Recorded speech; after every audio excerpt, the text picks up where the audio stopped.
It's Top Wolf, real name Nagiyah Dawad, Bain Yahawada. You can call me Dawad, Top Wolf, man. Free Yasharala. And we here to speak about some real important things, man. Shalom, shalom. What's good with y'all, man? It's your boy Miko, also known as Maya Kala, here with Aristocrats of the Messiah. And yeah, man, as the brother said, we're getting ready to get into some very important topics for you guys, man. Man, yeah, this is serious. This is so serious, and it's a shock to me, to be honest, of how long that we were going to go before running into this problem. And this problem is the Y chromosome. This is a major issue or a major thing that we're not speaking on, that we're not dwelling in or paying attention to in this community, and to be honest, I don't really, I'm not in the camp, I don't really consider myself a part of, any type of community. However, with the more knowledge that I've been, getting, I know that we are the Israelites. However, you cannot just look at somebody and say that they're Israelite. There's no way that you could just ask somebody if their father, grandfather, and grandfather's grandfather is black, or Native American, and just tell them that they're Israelite. Exactly. That's false, and we're here to speak about that right now. And it's going to shake up a lot of people's worlds, but hey, we're men. This is what we're supposed to do. We're supposed to check our father's pedigree for our family. We're supposed to do this for our people, you feel me, and for ourselves, and this is just something that we have to do. We can't run from DNA. There's nothing that we should run from, period. If we believe that we are the children of Yahweh, then we should believe that everything that we dig, deeper in is going to prove us right. And it does, So, but, it's just going to show you that there's no way that you could just say that somebody shares the same daddy as you. You feel me? Without, a paternity test, basically. Yeah, we've seen plenty of examples of people that you would expect to be something different, be something that you least expect. And like example, some people would presume to be Issachar, and you're like, oh, you find out that this person is a Jew. And people, oh, well, how did that happen? Well, that's where history comes into play as well. And, in genetics. And the crazy part about it is, our laws and ways of practice holds real weight, because what people don't understand is the surrounding nations did not operate like us. The Bible states who started these nations, but these nations were not solely those people who started it. We were the only ones who kept that close-knit family patrilineal culture to the best of our ability. We were the original mafia, the only family type situation according to Numbers 1 and 18. They declared their pedigrees after their families by the house of their fathers, and that agrees with genetics. The only culture that holds weight with actual science. So that's how we are the people. We gotta stop running away from this. Like, we have to stop running away from this. We gotta stop dismissing this, because it's real, bro. I'ma just keep it real, y'all. Like, this shit is real. Y chromosome is passed down from father to son, preserving a continuous paternal line.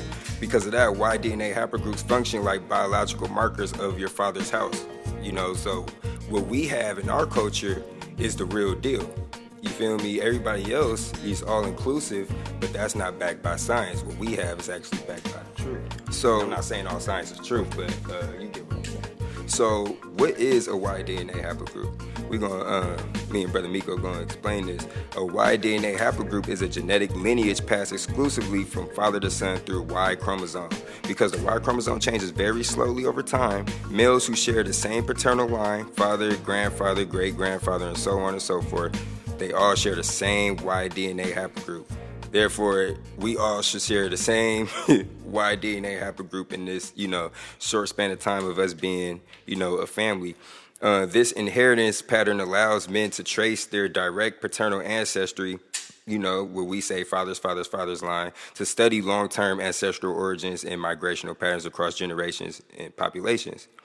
And this concept of tracing lineage through the male line parallels with our ancient system, Numbers 1 and 18, like I was saying. They declared the pedigrees after their families by the house of their fathers. So this reflects the historical emphasis on paternal descent, and that aligns closely with how Y DNA inheritance, it lines spot on, bro. It lines spot on with Y DNA inheritance and how it functions.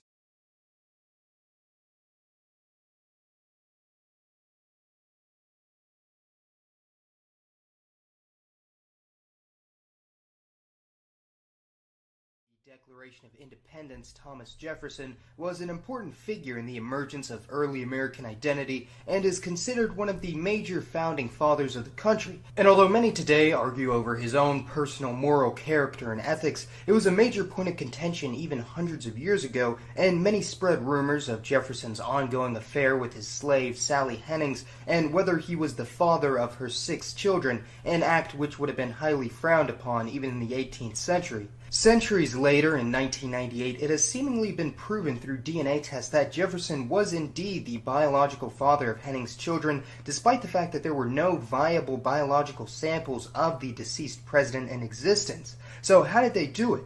When it comes to human genetics, perhaps the best way to determine hypodescent or common ancestry in individuals and population clusters is through a specific genetic marker known as a haplogroup. Haplogroups are a common way for geneticists, archaeologists, and historians to make conclusions over the origins, exchange, and evolution of people groups all over the world.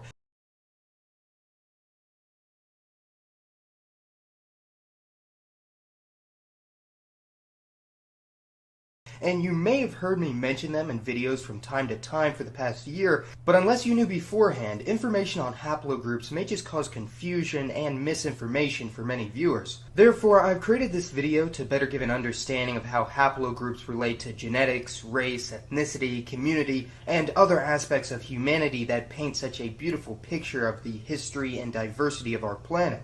For as long as can be traced back, all females carry a maternal haplogroup inherited from their mother, while males carry both a maternal and paternal haplogroup, seeing how men have an X and Y chromosome. The paternal haplogroup inherited by the father is known as the Y-Haplogroup from the Y chromosome, while the maternal haplogroup is inherited from mitochondrial DNA and is thus referred to as the mtDNA.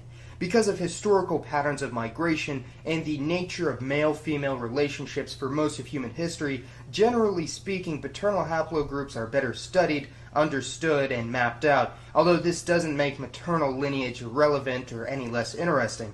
For this reason, haplogroups will only survive to the next generation if they're passed on to their offspring of the same sex through the X or Y chromosomes. Now, you may not necessarily ever have an offspring that is the same gender as yourself, in which case your specific haplogroup would die with either you or your child, but at least one of your parents sure did, as with one of their parents and grandparents and great-grandparents and so on, back to the genesis of the human species.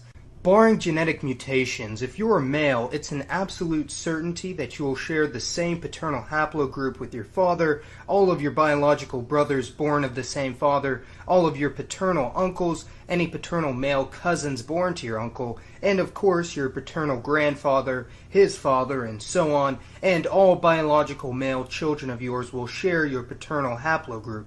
Similarly, barring genetic mutation, regardless of gender, you will share the same maternal haplogroup with your mother, all of your biological siblings born to the same mother, all of your maternal aunts and uncles, any maternal cousins born to your aunt, as well as your maternal grandmother, her mother, and so on. And if you are female, then all biological children of yours will share your maternal haplogroup, although only your female children will pass it on to their offspring. Now, you may be wondering, how did the first haplogroups form? What is the criteria for categorizing various haplogroups? How and why did the haplogroups we see today become scattered across the planet? All good questions, and as usual, the simplest explanation is often the correct one, as indeed all living humans today share ancestry with a common ancestor in both the male and female line, dubbed the genetic Adam and Eve of the human species, and the descendants of these two evolved into the 7.6 billion people of Earth we see today, and the genetic adaptations and natural selection form the modern races of humanity. New haplogroups are created when slight mutations occur when passing DNA to the next generation, and these mutations can generally be traced back to the original source, and hence the standard naming convention for haplogroups is a letter of the English alphabet, followed by the ordering of whichever specific group or subclade its mutation belongs to. In conclusion, haplogroups, along with language, ethnicity, and religion, are one of the best ways of accurately defining population groupings of the human species, and I hope this better explained haplogroups, DNA, and human genetics, and showed you just how interconnected the world's population is, even if every Yeah, so that clip pretty much broke down in layman's terms how Y-DNA haplogroups work, right? And hopefully that was pretty easy to understand because it directly correlates with pretty much the doctrine that we follow as far as Numbers 1 and 18. You are who the house of your father is, right? Another commonly cited perspective on Y-DNA haplogrouping within a biblical framework is presented by a man named Nathaniel Jensen, who discusses the idea that modern Y chromosome diversity, it can be traced back to 3 ancient maternal lineages, or nodes. So Jensen, he also correlated the ancestral lineages with the biblical account of Noah, his 3 sons and his wives, right? And this is pretty much suggesting that the post-flood population bottleneck that they had was more than compatible with the observed genetic patterns that they have pretty much observed, right? So this represents pretty much the exploration, right? That these biblical genealogies and the modern genetic data that we have is pretty much infallible. So let's take a look at this article, right? DNA trends confirm Noah's family. So we're going to scroll down to a very specific part of the article, right? And I'm just going to read over this for you guys. Johnson's data show that the human mtDNA tree has 3 nodes. Thus, everyone alive today carries one of 3 unique ancestral maternal sequences.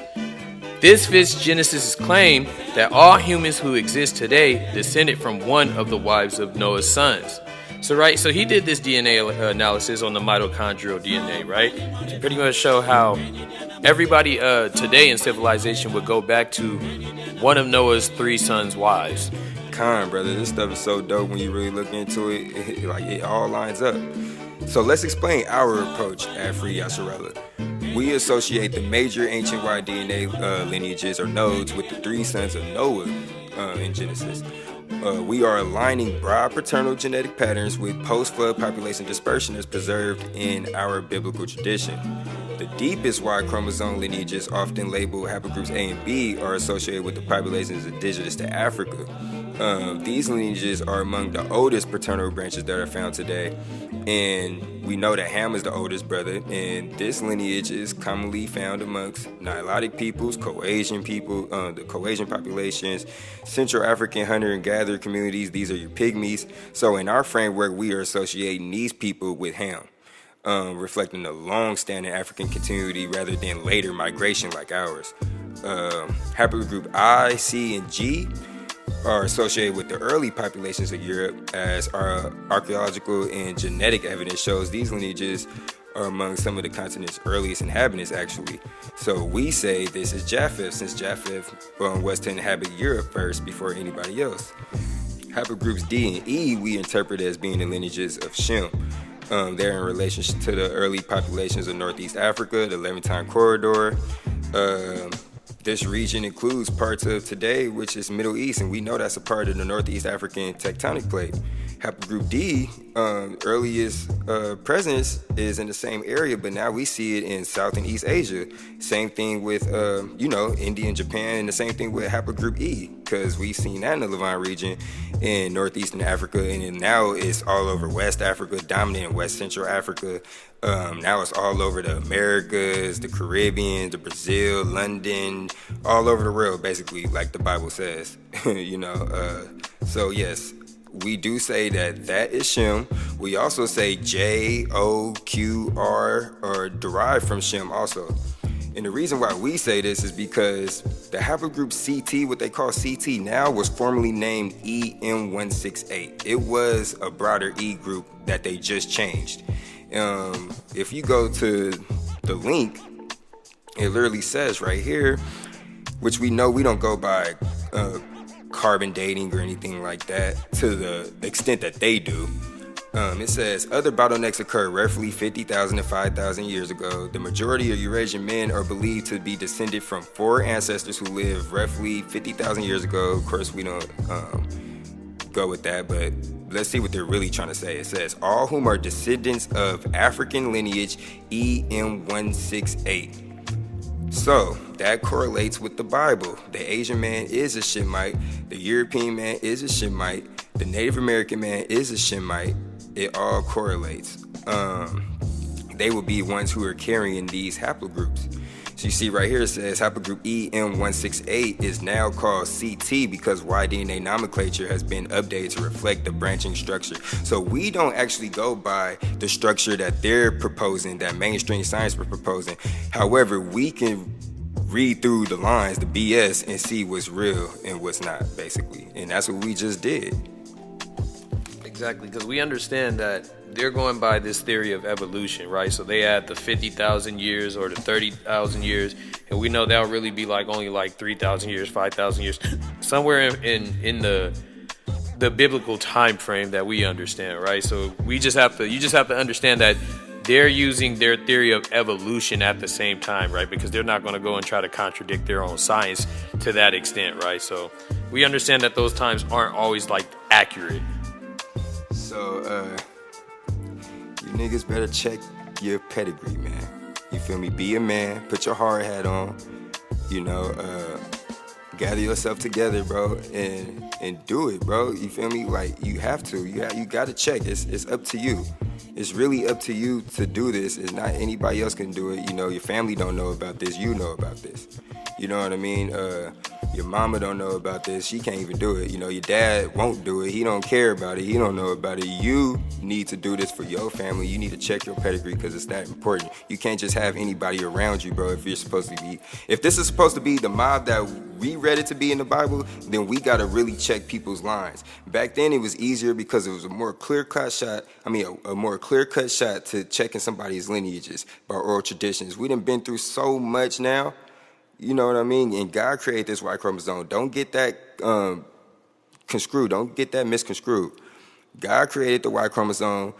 The white man created English and labeled it the Y chromosome.